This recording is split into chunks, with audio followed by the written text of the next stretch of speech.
nós estamos gravando o nosso estudo a partir de agora. Eu queria, então, pedir para a Rebeca ativar o som dela e a gente, então, ter esse momento de louvor e adoração ao nome do nosso Deus. É com você, Rebequinha.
Teus braços é o meu descanso.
de dar ao homem salvação.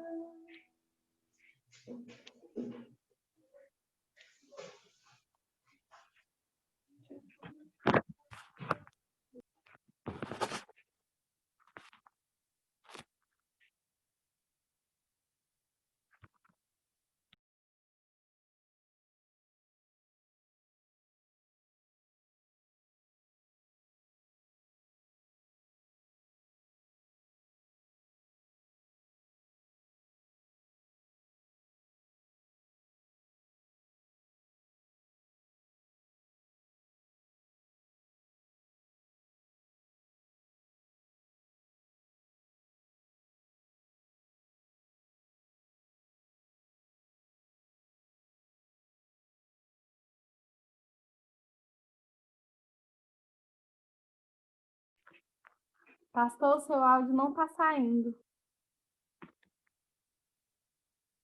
Agora está saindo? Tá. Ah, tá. Amém, irmão? Então vamos abrir as nossas Bíblias lá em Efésios, capítulo 1, apenas os versos 13 e 14. Deus te abençoe, Rebeca. Muito obrigado, viu? Jesus continue te usando, em nome de Jesus. A palavra do Senhor, irmãos, diz assim, Efésios, carta de Paulo aos Efésios, o capítulo 1, apenas os versos 13 e 14. E aí nós vamos encerrar, então, hoje, essa primeira sessão do capítulo 1, né? No início dos nossos estudos, eu disse que essa era uma grande sentença, dos versos 13 a 14. Ela é uma sentença que não tem ponto, ela é uma sentença única, dividida em 3 partes, né? Dos versos 13 a 6, fala de Deus Pai, daquilo que ele planejou, e nós retiramos alguns benefícios que o Senhor deu para nós, que é eleição, predestinação e adoção. Dos versos 7 a 12, nós temos a execução desse plano que o Senhor construiu antes da eternidade. E agora os versos 13 e 14, nós temos a aplicação desse plano e a ação do Espírito Santo de Deus em nós. A Bíblia nos fala do selo do Espírito, né? E a gente então vai pensar o que é isso? O que é o selo do Espírito? O que é o penhor da nossa herança? E a gente então vai tentar trabalhar com esses 2 termos. Então, hoje, especificamente, terminando essa longa sessão de Efésios, capítulo 1, nós vamos enfatizar a obra do Espírito Santo. Diz assim, irmãos, os versos 13 e 14 do capítulo 1 de Efésios: em quem também vós, depois que ouviste a palavra da verdade, o evangelho da vossa salvação, tendo nele também crido, foste selado com o Espírito Santo da promessa, o qual é o penhor da nossa herança, até ao resgate da sua propriedade, em louvor da sua glória. Vamos orar mais uma vez? Senhor, nós estamos diante da tua palavra, ela foi lida. Ó Deus, ela é suficiente para falar ao nosso coração. Ela é viva. Ó Deus querido, ela é poderosa. E o Espírito do Senhor, ó Deus, usa essa palavra para produzir vida. Então nós pedimos nessa noite, ó Deus, em nome de Jesus, que o Senhor, por intermédio dessa palavra, produza vida em nós, a aproximação do Senhor. Ó Deus, nós vamos estudar, ó Deus querido, o Espírito Santo que garante a redenção dos filhos de Deus. E nós queremos pedir que o Senhor, através do Espírito que habita em nós, ó Deus, fale ao nosso coração. Nós oramos em o nome de Jesus. Amém e amém. Irmãos, eu queria começar o estudo dessa noite fazendo algumas perguntas, né? Qual é a importância do Espírito Santo na vida de um crente? Qual é a importância do Espírito Santo na vida do cristão? Nós sabemos que ele é não somente importante, mas indispensável, totalmente necessário em nossa vida. Mas por quê? Por que o Espírito Santo é importante? Por que ele é indispensável? Por que ele é necessário? O que o Espírito Santo realiza em nós de tão importante? Então, eu começo com essas 3 perguntas e a gente vai tentar responder essas perguntas ao longo do nosso estudo, né? Então, a gente vai tentar olhar para as Escrituras e tentar entender aquilo que o apóstolo Paulo está compartilhando aos crentes ali em Éfeso. E o que ele está compartilhando para nós, porque esse evangelho chegou até mim, até você. Nesses 2 versículos, irmãos, o apóstolo Paulo, ele começa a mostrar a importância do Espírito Santo. Então, a gente viu aquilo que o Senhor Deus fez antes da fundação do mundo, diz isso lá no verso de número 4. Ele nos escolheu nele antes da fundação do mundo, para que nós pudéssemos ser santos, irrepreensíveis. O verso 5 diz que ele nos predestinou e ele fez isso antes da fundação do mundo. Nos versos 7 a 12, nós vemos o Senhor Jesus Cristo encarnado, né? Desvendando o mistério da sua vontade, que é estender ou fazer cumprir para que esse evangelho pudesse chegar a todas as pessoas. E agora os versos 13 e 14, nós observamos a obra, a ação do Espírito Santo. Ou seja, quando a gente lê os versos 13 até o verso 14, do capítulo 1 de Efésios, nós vemos uma doxologia da Trindade. O que é isso, pastor? Nós vemos o apóstolo Paulo glorificando, né? E levando os cristãos a entender que nós devemos agradecer e glorificar a Deus Pai, a Deus Filho e a Deus Espírito Santo por aquilo que ele fez por nós. Ou seja, o apóstolo Paulo está rendendo graças e louvor a Deus Pai, que decidiu nos salvar, rendendo louvor e agradecendo ao Filho, que executou a vontade do Pai, salvando-nos, entregando a sua vida em nosso favor. E agora nós vemos o apóstolo Paulo nos versos 13 e 14, louvando e glorificando o Espírito Santo de Deus, que garante a nossa redenção através desta obra em nós, selando-nos para o dia da redenção. Então, nas palavras, meus irmãos, desses versos, o apóstolo Paulo ele enfatiza aos Efésios e a todos os cristãos que ele realmente inclui na família de Deus a prova de que a graça nos foi revelada por meio do sacrifício de Jesus Cristo é real. Você crê no sacrifício de Jesus, meu irmão? Você crê que Jesus Cristo morreu por você na cruz do Calvário? Você crê que o Senhor Jesus Cristo entregou o seu único filho para morrer por você, para que você pudesse ter os seus pecados perdoados? Então, o apóstolo Paulo está dizendo que nós cremos porque nós temos o Espírito Santo em nós. Então, ele começa dizendo assim, a partir do verso 13, em quem também vós, desde que ouviste a palavra da verdade, o evangelho da vossa salvação, tendo crido, fostes selados com o Espírito Santo da promessa. Tem 2 particípios aqui, irmãos. Primeiro, ouvido, e o segundo, crido. Por que isso é importante? Porque a gente vive num grande conflito, talvez uma vida inteira como cristão. Né? Os irmãos já ouviram falar assim, mas quando é que a gente recebe o Espírito Santo? Quando é que o Espírito Santo passa a habitar em você? O apóstolo Paulo, então, conjugando esses verbos, ele está dizendo, olha, eles ouviram, e assim que eles ouviram, eles creram. Então, é uma expressão que é conjunta. No ato que eu ouço, que eu creio, eu recebo o Espírito Santo de Deus.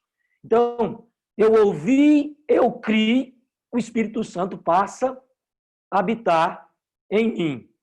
Ele começa com a expressão, quando vocês ouviram, vocês creram. Ou seja, no mesmo momento em que vocês crentes, firmes em Deus, o apóstolo Paulo está dizendo aos crentes de Éfeso, vocês ouviram a palavra da verdade, o evangelho da salvação, o Espírito Santo gerou em vocês fé para que vocês crescem. A gente vai ver, acho que daqui umas 2, 3 semanas, lá em Efésios, capítulo 2, o que o apóstolo Paulo está dizendo assim, pela graça sois salvos mediante a fé não vem de vós, é obra de Deus. Então, pela graça sois salvos mediante a fé, e isso não vem de vós, é dom de Deus. Ou seja, o Espírito Santo de Deus, ele gera fé no meu coração, e eu então passo a crer nessa palavra que eu ouvi. Muitas pessoas ouvem, irmãos. Quantas vezes você pregou para algumas pessoas, né?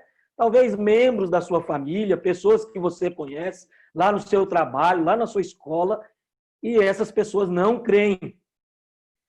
Naqueles dias, o que não faltava, irmãos, é a mesma que hoje. A quantidade de falsos evangelhos. Tanta gente que prega aquilo que não é verdade. Mas os efésios, meus irmãos, eles creram nesse evangelho verdadeiro. Eles dispuseram no coração de ouvir apenas a palavra da verdade. E por esta razão eles começaram então a crer em Jesus. Mas essa não é uma obra dos efésios, como não é uma obra do pastor Marcelo ou do Romilson, ou não é, ela é uma obra do Espírito Santo de Deus. Nós sabemos, irmãos, que quem convence o homem, o pecador e o converte é o Espírito Santo. Eu gosto muito do Bill Bright. Eu comecei a minha vida cristã, né, ministerial, no seminário, evangelizando com 4 leis espirituais. E aí, quem criou as 4 leis espirituais foi um camarada chamado Bill Bright.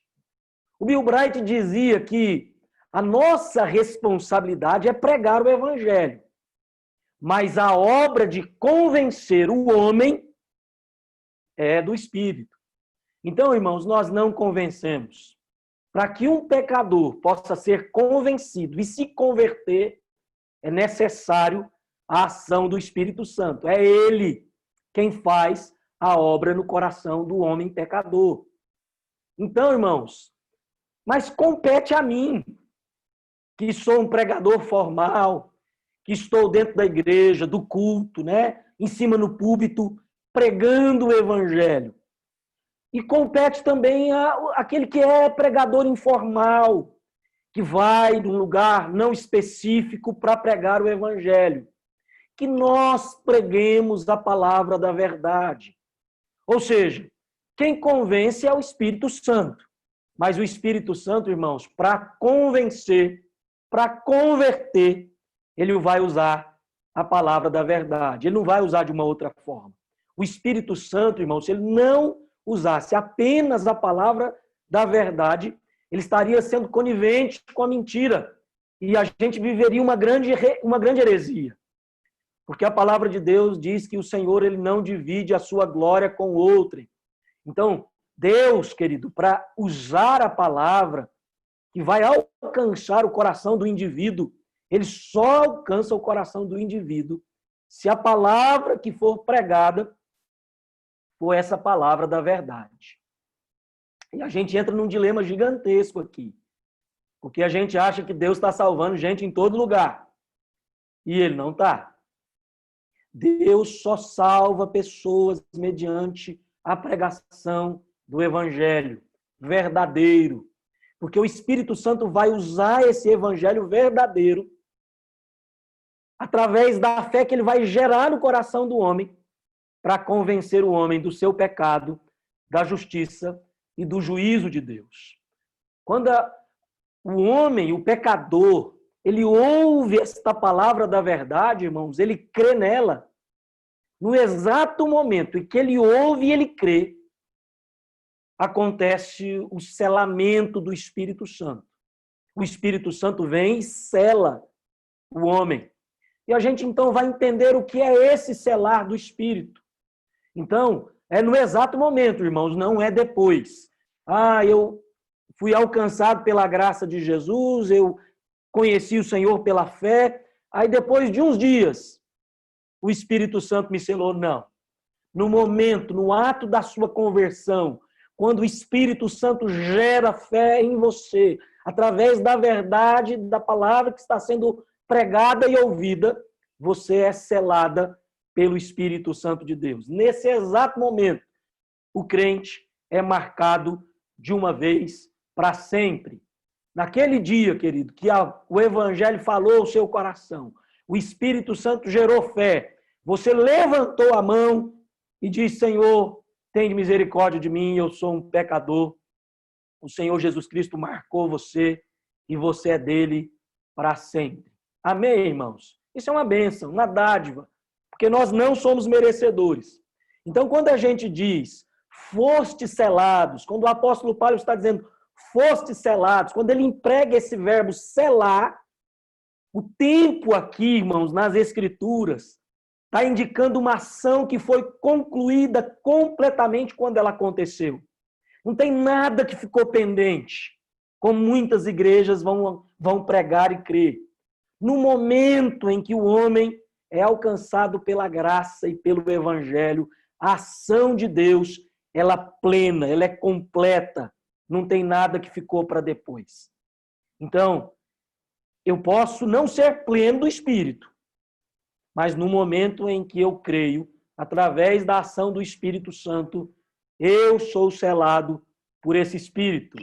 Então, assim sendo, irmãos, o crente que uma vez recebeu a Cristo como Salvador, por meio da pregação do Evangelho da Verdade, ele pode desfrutar no seu coração da certeza absoluta de sua salvação e ter como garantia a presença do Espírito Santo, que jamais vai se retirar dele.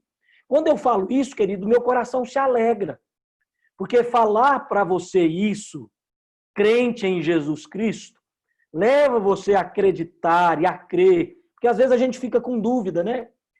Será que eu sou mesmo ou não? Você é. O Espírito Santo habita em você. E ainda que existam dias na sua vida que sejam mais difíceis, talvez que você cometa alguns pecados, que você caminhe com eles por um tempo, ainda assim, irmãos, o Espírito Santo de Deus habita em você. Daqui um pouquinho a gente vai ver um texto lá em Romanos, eu vou ler para os irmãos, que o apóstolo Paulo vai dizer que o Espírito Santo, ele testifica com o nosso espírito que nós somos filhos de Deus. Quando a gente olha para a história de Éfeso, ou então para a história dos tempos antigos, da época do apóstolo Paulo, irmãos, era muito comum usar o selo como garantia de que a palavra do rei ela era irrevogável, ele não voltaria atrás.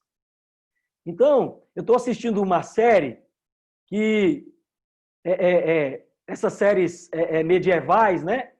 Então, o rei, quando ele dá a palavra dele, ele pega o selo dele e ele carimba aquele selo. E ele está dizendo, olha, está selado, está garantido, não tem volta. E ele está indicando que aquilo é para sempre.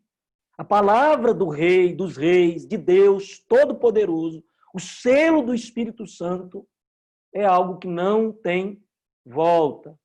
E é o que a gente vai ver um pouco mais no verso de número 14. Olha o que diz o verso 14.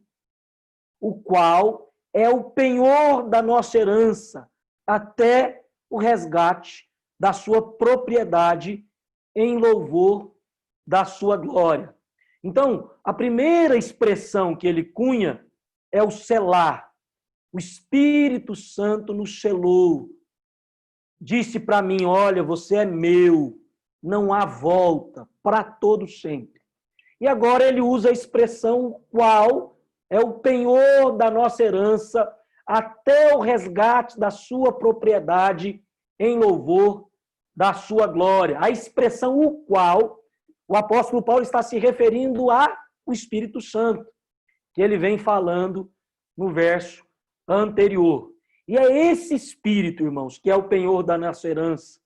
Ou seja, o penhor é um pagamento parcial quando uma dívida é assumida. Eu não sei se os irmãos são de uma época em que a gente ia na Caixa Econômica, né?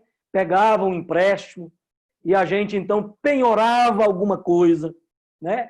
E aquela, às vezes um brinco de ouro, às vezes um colar de ouro, isso acontecia muito, a gente via muitas coisas serem penhoradas pela Caixa Econômica, pelo Banco do Brasil, e aquele penhor era uma garantia de um pagamento que seria efetuado futuramente. O que o Espírito Santo de Deus faz por nós, irmãos, ele está dizendo, olha, eu sou a garantia de que o Senhor virá e a promessa que ele fez se cumprirá. A palavra usada aqui pelo apóstolo Paulo para penhor, irmãos, sabe qual é o significado que ela tem? De um anel de noivado. O anel de noivado, você pega o anel de noivado ali, ó, né? Aí você coloca aqui no anel do lado direito, né? Que vai provar que existe um compromisso que foi assumido e que daqui a algum tempo esse compromisso assumido, ele então será concretizado. Isso é o penhor, ou seja, nós temos uma garantia, o Espírito Santo é a nossa garantia, garantia que está em nós, de que o Senhor virá para resgatar a sua propriedade. O Espírito Santo no coração do cristão, irmãos, é a garantia tanto no presente quanto no futuro. Ou seja, ele nos diz que no futuro Cristo vai voltar para buscar a sua igreja. E quando Cristo voltar para buscar a sua igreja, ele não vai deixar nenhum daqueles que foram selados, ou seja, daqueles que têm o Espírito Santo de Deus. Então, qual é a minha garantia que eu vou para a eternidade, meus irmãos? É o Espírito Santo. Se você tem o Espírito Santo, irmãos, você recebeu no ato da sua conversão e ele é a garantia de que você vai, de fato, subir com Cristo quando ele vier buscar a sua igreja. E no que diz respeito ao presente, irmãos, nós temos o Espírito Santo de Deus em nós. E ele traz para nós convicção de que nós fomos salvos e de que nós somos filhos de Deus. Quem diz para você que você foi salvo? Quem diz para você que você é filho? O Espírito Santo de Deus. Talvez um dia você tenha perguntado para você, será que eu sou salvo? Como é que eu posso ter a certeza de que eu tenho o Espírito Santo em meu coração? E a resposta, irmãos, ela está lá no verso de número 4 do primeiro capítulo de Efésios, que diz que aqueles que foram selados pelo Espírito Santo e que o têm como penhor, esses vão viver de maneira santa e irrepreensível. O verso 4 diz assim, então, nos escolheu nele antes da fundação do mundo para sermos santos e irrepreensíveis. Sabe, meu querido, aquele que foi selado pelo Espírito Santo, esse procura viver uma vida reta, uma vida temente a Deus, procura dia a dia tentar se desprender desse mundo, né? A Bíblia diz que nós devemos buscar a santificação sem a qual ninguém verá o Senhor. Outrora a gente vivia segundo o curso dessa vida, fazendo aquilo que estava no nosso coração. Hoje, contudo, irmãos, nós vivemos na certeza de que nós fomos selados pelo Espírito Santo do Senhor, o temos como penhor e nós vivemos tentando praticar a obra do Espírito Santo de Deus. Queria que, se você puder, abrisse a sua Bíblia lá em Romanos, capítulo 8, e talvez isso vai gerar luz sobre a questão que eu tenho pontuado com os irmãos aqui. Então, Romanos, o capítulo 8, nós vamos ler os versos 12 até os versos de número 17. Diz assim, irmãos, se os irmãos não abriram, Romanos 8, os versos 12 a 17 diz assim: assim, pois, irmãos, somos devedores, não à carne, como se constrangidos a viver segundo a carne. Porque se viverdes segundo a carne, caminhais para a morte, mas se pelo Espírito mortificardes os feitos do corpo, certamente vivereis. Pois todos os que são guiados pelo Espírito de Deus são filhos de Deus. Porque não recebestes o espírito de escravidão para viverdes outra vez atemorizados, mas recebeste o espírito de adoção, baseado no qual clamamos, Abba, Pai. O próprio Espírito testifica com o nosso espírito que somos filhos de Deus. Ora, se somos filhos, somos também herdeiros, herdeiros de Deus e co-herdeiros com Cristo, e se com ele sofremos, também com ele seremos glorificados. Ou seja, irmãos, você recebeu o Espírito Santo, ele selou você, o Espírito Santo está em seu coração, você vai procurar andar conforme a orientação dele. Ele vai testificar que você é filho de Deus. E ao invés de você praticar as obras da carne, né? As concupiscências dessa vida, ao invés de você viver segundo o curso da sua vontade, do inimigo da sua alma, segundo o curso desse mundo que jaz no maligno, você vai viver segundo a direção e orientação do Espírito Santo. Então o apóstolo Paulo está dizendo o quê? O Espírito Santo, ele testifica com o nosso espírito que nós somos filhos. Se precisar sofrer, nós vamos sofrer. Ou seja, irmãos, a nossa eleição, ela foi efetuada por quem? Por Deus Pai. A nossa redenção, por meio de Cristo. E o selo do Espírito Santo, irmãos, vai concorrer para o louvor e para a glória de Deus. Ou seja, a eleição, a predestinação e a adoção que tem a ver com o Pai é para a glória de Deus. A nossa redenção, a nossa salvação, que tem a ver com o Filho, também vai ser para a glória de Deus. E a gente vê isso ao final de cada parte dessa sessão. E o Espírito Santo, que nos sela, né, trazendo para nós a garantia de que nós somos filhos, também para a glória de Deus. No final das contas, irmãos, qual é a certeza que nós temos? Não há mérito humano, não há glória nas obras dos homens. Tudo é por Deus, para Deus e de Deus. Deus morreu através de Jesus Cristo para que você tivesse vida, e isso é para a glória dele. Cristo entregou a sua vida em favor de nós para a glória do Senhor. Deus nos elegeu, nos predestinou, nos adotou para a glória dele.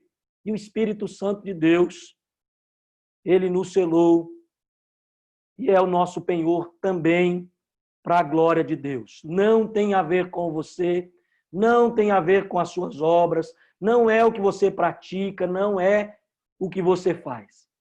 Eu fico pensando, irmãos, na bondade de Deus, na sua misericórdia, hoje preparando esse estudo esses dias, essa semana, né? E hoje refletindo no que a gente ia pensar, eu fico pensando no amor de Deus para conosco. E aí a gente fica maravilhado, extasiado, o nosso coração se alegra, porque nós não merecemos o amor de Deus, mas mesmo assim, ele nos escolheu no seu amor. Por causa dele, ele nos amou primeiro. Eu não mereço ser salvo, mas mesmo assim, o Senhor Jesus Cristo me redimiu com sangue precioso. E eu não mereço, irmãos, tão gloriosa companhia, que é a companhia do Espírito Santo, mas mesmo assim, ele não somente habita em mim, como também aplica no meu coração essas preciosas verdades, garantindo-me que quando Cristo voltar, eu vou subir com ele para a glória dele. Então, o Espírito Santo, irmãos, está em nós, nos sela com o seu selo, né? Deus me ama e eu não mereço, mas ele me ama. Cristo Jesus me salvou, eu não mereço, mas ele derramou o seu sangue precioso. E o Espírito Santo habita em mim e me traz a segurança que eu preciso para continuar a viver na certeza de que Jesus Cristo vai voltar e ele vai me levar com ele. Então, irmãos, é o Espírito Santo que faz a obra no coração do pecador. É por meio da pregação do verdadeiro evangelho. Ou seja, para Deus, tanto os fins quanto os meios, eles são importantes. É tudo que a gente precisa ter no nosso coração, a gente deve obedecer o critério da sua santa vontade. Olha para Deus e diz: Deus, eu sei que o Senhor está dirigindo todas as coisas. E a gente tem nessa concepção clara de que nós devemos viver submissos à vontade de Deus. Um camarada chamado Eli Stan Jones, irmãos, ele disse certa feita, presta atenção nisso, um evangelho errado, ele conduz a um Cristo errado. Um Cristo errado, por sua vez, conduz a um céu errado. E um céu errado, por sua vez, é o próprio inferno. Não existe dois céus, irmãos. Se o evangelho que a gente prega não é o evangelho de Cristo, não é esse evangelho cujo a segurança que nós temos, que o fim é glorificar a Deus Pai, então a competência desse evangelho é totalmente contraditória. E aí, o Eli Stan Jones, ele diz, olha, o evangelho errado, ele conduz a um Cristo errado. Um Cristo errado conduz a um céu errado, e um céu errado é o próprio inferno. Então, meu irmão, o evangelho que você prega e o evangelho que eu prego precisa ser esse evangelho criteriosamente submetido à luz da Escritura, para que a gente possa, sim, ter consciência do que a gente está dizendo e pregando, para que possa alcançar outras pessoas para o louvor e para a glória de Cristo Jesus. Eu sei que não compete a mim e a você dizer quem é salvo e quem não é salvo. Não compete a mim.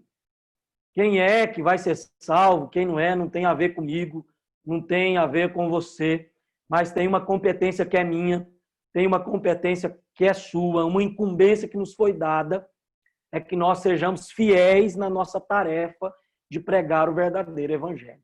Então, todas as vezes que você disser, Deus, eu quero ser usado pelo Senhor, você se disponha a dobrar o seu coração diante do Senhor, em estudo dessa Escritura, para que você seja um instrumento da parte de Deus para pregar o evangelho verdadeiro. Porque se você pregar o evangelho verdadeiro, irmãos, eu não tenho dúvida que o Espírito Santo de Deus converterá Cristo no coração dos que ouvem. E o verdadeiro evangelho, então, vai convencer essas pessoas através do Espírito Santo, do pecado, da justiça e do juízo. Quando Jesus Cristo fez a oração sacerdotal, lá em João 17, depois se você quiser abrir a sua Bíblia, lá em João 17, ele diz assim, Pai, santifica-os na verdade, a tua palavra é a verdade. Meu irmão, qual é a nossa regra de prática e fé? É o Evangelho, é a palavra de Deus. Entendeu? Então nós temos que insistir nisso. Só há verdadeira conversão quando há pregação da palavra da verdade. De outra forma, irmãos, o Espírito Santo estaria sendo conivente com uma mentira. e isto é uma heresia. Então, numa igreja onde não se prega a verdade, não há conversão. Só existe conversão, irmãos, no lugar em que a verdade de Deus está sendo pregado. Deus não divide a sua glória com outrem. Então, é o Espírito Santo que faz a obra no coração do pecador, conferindo-lhe a plena certeza da sua completa salvação. Da perspectiva divina, irmãos, a nossa salvação, ela foi executada de maneira plena, de uma única vez. Não foi em etapas. Quando Deus está ali na eternidade, a Bíblia diz que a execução foi plena e que Cristo morreu por nós antes da fundação do mundo. Mas da perspectiva humana, nós conseguimos mensurar essas etapas. De que maneira? Deus nos escolheu antes da fundação do mundo, mas a nossa redenção foi acontecer milênios de anos depois, quando Cristo encarnou e veio ao mundo. Só lembrando para os irmãos que quem se limita ao tempo, ao cronos, é nós. Deus não se limita ao cronos e ao tempo. Então, para Deus, querido, a sua eleição, a sua predestinação, a sua salvação, ela se deu antes da fundação do mundo. Mas para a nossa perspectiva, nós que pensamos nessa questão de etapas, a gente vê isso acontecer em tempos diferentes.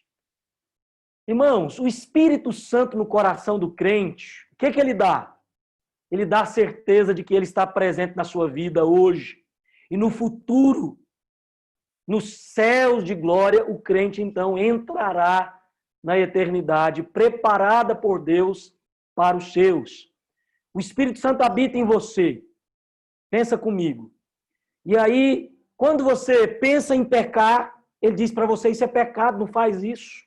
Né? O Espírito Santo habita em você. E quando você vai fazer alguma coisa que é contrária à obra e vontade de Deus, a Bíblia diz que ele testifica com você, dizendo, não faça isso. Marcelo, não é o que está no coração de Deus. Não é a vontade de Deus. Eu posso, muitas vezes, fazer algumas coisas como Davi escreveu, enquanto eu calei os meus pecados, os meus ossos envelheceram.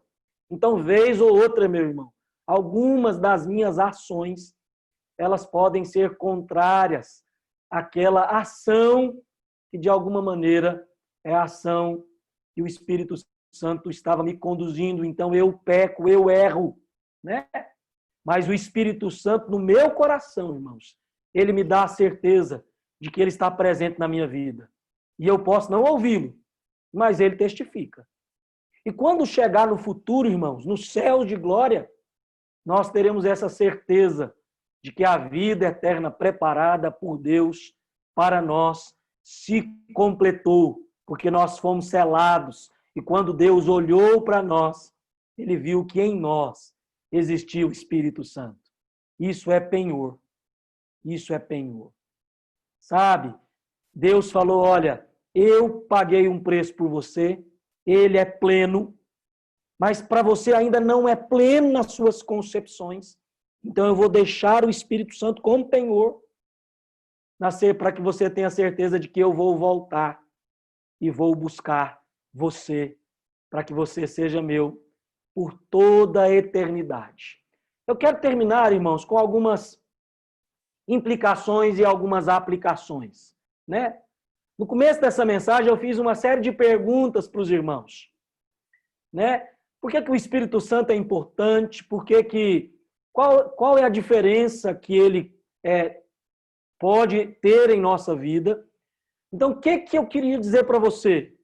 Que é ele quem confirma em meu coração se eu sou ou não sou salvo em Cristo. Todas as vezes que Satanás, irmãos, tentar colocar dúvida no seu coração, o Espírito Santo vai colocar você aos pés da cruz e dizer, cada gota de sangue derramado ali foi por você. Foi por você. Então é ele, irmãos, quem confirma no meu coração que eu sou salvo em Cristo Jesus.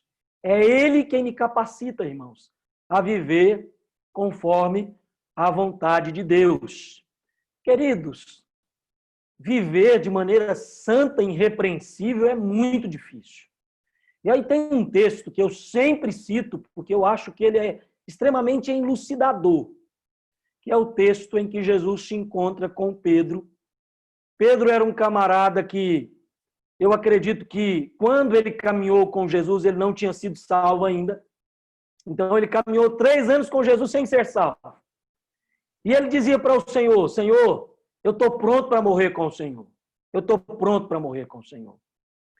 Querido, quando a coisa pegou, Pedro está ali, Jesus Cristo é preso, e aí Jesus Cristo tinha dito para ele assim, Pedro, antes que o galo cante, você vai me negar 3 vezes. E Pedro diz, jamais, Senhor, eu não vou negar o Senhor. E aí, as pessoas vieram, disseram, olha, parece com Jesus. Ele disse, não. No final das contas, Pedro nega o Senhor pela 3ª vez. E a Bíblia diz que o choro de Pedro é um choro amargo, de arrependimento. E aí, irmãos, o tempo passa, Jesus Cristo, ele ressuscita, e ele leva um tempo para poder se encontrar com Pedro. E aí, quando o Senhor Jesus Cristo encontra com Pedro, irmãos, Jesus Cristo faz aquela célebre pergunta, né? Pedro, tu me amas? E aí Pedro diz para ele assim, Senhor, tu sabe que eu amo o Senhor. Só que é interessante, queridos, eu gosto de citar o original, porque no original há uma distinção sobre a palavra amor. A primeira vez que Jesus Cristo pergunta, das 3, ele pergunta assim, Pedro, tu me HP, que é o amor perfeito, que é o amor sem erro, que é esse amor que está pronto para morrer por Cristo.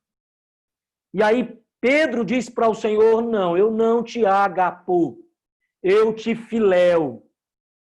E aí Jesus pergunta para ele a 2ª vez, Pedro, tu me HP, tu me HP. Pedro diz para ele, Senhor, eu não te HP, eu te filéu. Pedro está dizendo, Senhor, eu não tenho esse amor de morrer pelo Senhor como eu dizia. O meu amor pelo Senhor, ele é um amor de amizade, eu gosto de estar com o Senhor, eu entendo que o Senhor é o Messias, mas eu não estou pronto para morrer contigo. Na 3ª vez que o Senhor diz para Pedro, Pedro, ele não diz tu me HP, ele me diz Pedro, então tu me filéu. Pedro, tu está pronto para morrer, tu está pronto para caminhar como amigo. Pedro, a Bíblia diz que Pedro abaixa a cabeça e diz, Senhor, tu sabes todas as coisas, tu sabes que eu te filéu. Eu acredito, irmãos, que nesse momento, Pedro ele entra num processo de conversão e ele recebe o Espírito Santo de Deus. Sabe por quê, irmãos? Porque a gente vai ver que há uma mudança na vida de Pedro. Há uma mudança na sua conduta. Quando Pedro está ali, diante da crucificação de Jesus, ele está com medo, ele está receoso e ele vai negar a Jesus. Agora, depois que ele tem essa experiência com Cristo, que Cristo o desafia a viver para a glória dele, e ele diz, então, apacenta as minhas ovelhas, que Pedro entra nesse processo de conversão, eu entendo que daqui para frente o Espírito Santo vai capacitar a Pedro a viver conforme a vontade de Deus. Porque viver de maneira santa, irrepreensível, de maneira imaculada perante Deus, irmãos, não é possível se não for por meio da ação do Espírito Santo de Deus em nós. Então a gente vê um Pedro que a vida dele é transformada. E ele vai diante do mesmo sinédrio que crucifica Jesus. E eles dizem para Pedro assim, Pedro, se você não parar de falar de Jesus, nós vamos crucificar você como nós fizemos com Jesus. E Pedro diz para eles, olha, vocês façam comigo o que vocês acharem que vocês devem fazer, conquanto eu não posso deixar de falar daquilo que eu vi e daquilo que eu ouvi. Então, irmãos, viver uma vida santa, irrepreensível, só é possível através do Espírito Santo de Deus. Então, por que o Espírito Santo de Deus é importante em mim, pastor? Porque ele me capacita a viver conforme a vontade de Deus. As exigências de Deus, irmãos, elas são difíceis. Santidade e irrepreensibilidade não é algo fácil. E para a gente finalizar, é ele quem nos faz entender e crer na palavra da verdade. Foi o Espírito Santo que inspirou os seus santos servos a registrarem a palavra de Deus. A gente vê isso lá em 2 Pedro, capítulo 1, os versos 20 e 21. Portanto, irmãos, não há ninguém melhor do que o Espírito Santo que inspirou a Escritura para nos fazer entender o que ele nos quer dizer através dela. Não basta, irmãos, somente entender, é preciso crer. E crer, irmãos, é diferente de entender. Eu posso até ter uma compreensão da Escritura, mas crer é acreditar que a Bíblia é infalível, inerrante, palavra de Deus. E o meu coração, irmãos, precisa de ajuda também para crer, pois por conta da incredulidade em meu coração caído, irmãos, se Deus não vier ao meu encontro, eu, por mim mesmo, não tenho forças para crer em tão maravilhosa verdade que é o Evangelho de Cristo. Se não for o Senhor, meu querido, que vai fazer com que você creia, sozinho você não fará. Que Deus nos ajude, porque esse é um desafio muito grande.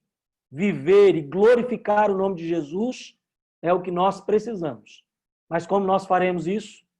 Por intermédio do Espírito Santo de Deus em nós. Vamos orar para a gente finalizar, e aí eu abro, se você tiver alguma pergunta, você fique à vontade para fazê-lo, e com essa oração eu termino essa gravação, e eu vou soltar para os irmãos, para que os irmãos possam veicular para os outros irmãos, tendo em vista que hoje a gente não conseguiu lançar ou subir para o YouTube, tá bom? Deus, muito obrigado. Nós estudamos, ó Deus querido, nesta noite, sobre o Espírito Santo de Deus. Obrigado porque no dia em que nós fomos alcançados pela graça do Senhor, ó Deus, nós cremos e fomos selados pelo Teu Espírito. E agora Ele é o nosso penhor, a nossa garantia de que o Senhor vai voltar para buscar a Tua igreja. Ó Deus, nos ajude para que a gente consiga dar ouvidos ao Espírito do Senhor. E a gente então viva, ó Deus, para glorificar e para bendizer o nome do Senhor. Ó Deus, vivendo uma vida santa e irrepreensível através da ação do Teu Espírito em nós. Nós oramos e pedimos, ser conosco em nome de Jesus. Amém e amém. Estou encerrando a nossa gravação.